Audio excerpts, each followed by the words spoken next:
I'm at Walmart this morning. I'm gonna run in and grab some groceries.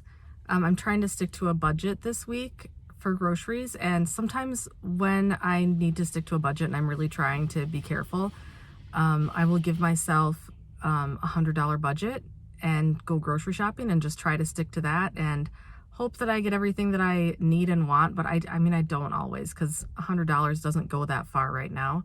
And I haven't had time to really meal plan a whole lot for this week, but I have some ideas in mind that I'm hoping I can get ingredients for. One of them is potato soup, and then quinoa salad, lentil burgers, and oh gosh, there was one more. I can't even remember the fourth one, but anyway. And then if I get all of those ingredients, then I'm hoping to be able to get some like frozen chicken nuggets and tater tots and things like that to fill in for the kids. So hopefully I can get everything I need. If not, I'll have to prioritize, and that's okay. Let's get going. I started out in the produce section. First up was celery. I need this for the rice pilaf. Then I moved on to tomatoes. These are just to slice up for the lentil burgers and also for sandwiches.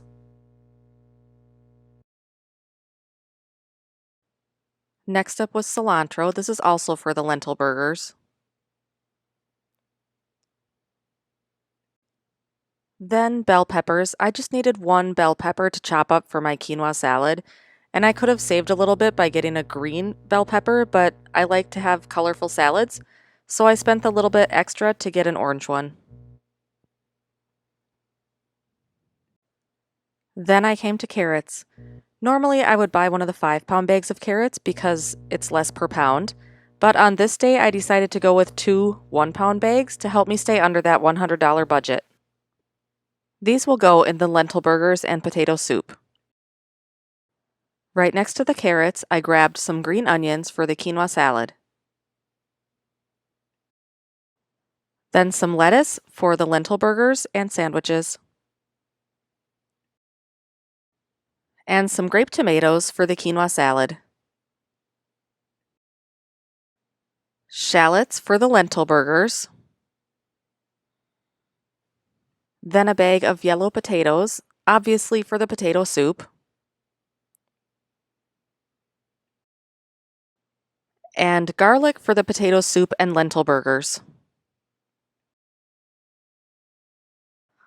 Then I came to onions. I really thought I probably had enough at home for what I needed for the potato soup and rice pilaf, but I wasn't sure, so I grabbed a bag just in case.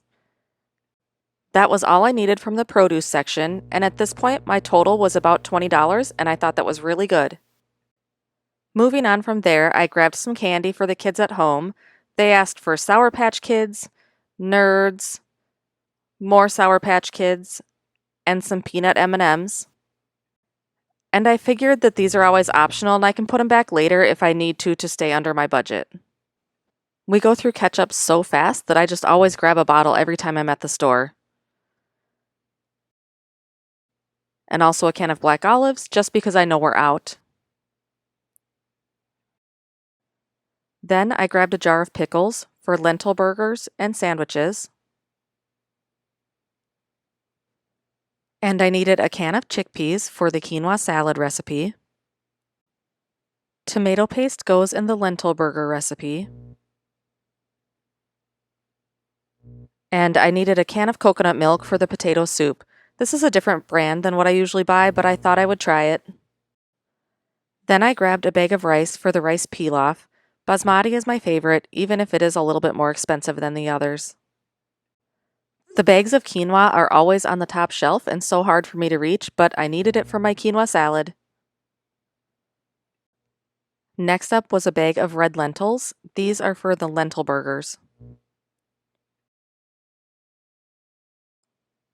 And then some cans of pineapple slices, just for Maddie to have for snacks. My favorite thing in the potato soup recipe is the nutmeg, and I thought I probably had enough at home, but I wasn't sure, so I grabbed some just in case. And then a couple packages of buns for the lentil burgers. I also grabbed a couple loaves of bread for sandwiches and for toast. Next up was paper towels. This is an expense I wish I didn't have, but we have a lot of pets, and paper towels are a necessity for cleaning up pet messes. Then I grabbed some cheese slices for the lentil burgers and for sandwiches. And I grabbed a half gallon of almond milk because I knew we were almost out at home and the kids use it for cereal. The last thing on my list was frozen corn. This is for the quinoa salad recipe. At this point, my total was only about $65, so I had $35 left to spend on other things, which I was pretty happy about. First, I grabbed this bag of buffalo wings. These are Griffin's favorites. Then I got a tombstone pizza, either for my hubby, Andy, or for my teenager, Ezra. Then a big bag of fries that the kids can cook in the air fryer. These Checkers fries are our favorites.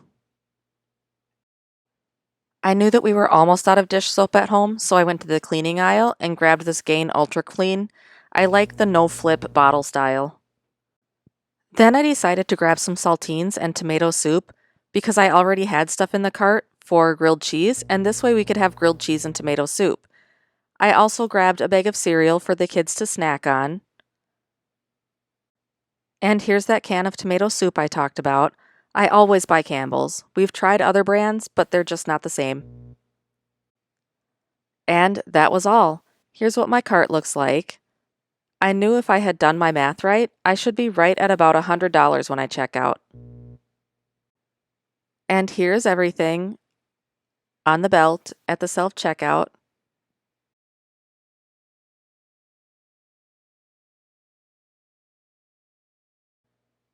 This is my total, $101.22. I thought that was really good. I'm back in the car and all loaded up, and although I didn't stay under my $100 budget, I thought that it went really well. I managed to get all the ingredients that I needed, and some extra things, some things that weren't on the list at all. I also, when I was checking out, I saved the bag of onions for last because I know that I probably have enough onions at home.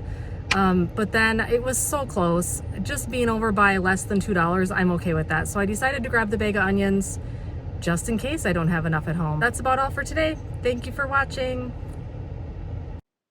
Please like and subscribe, and I'll see you next time.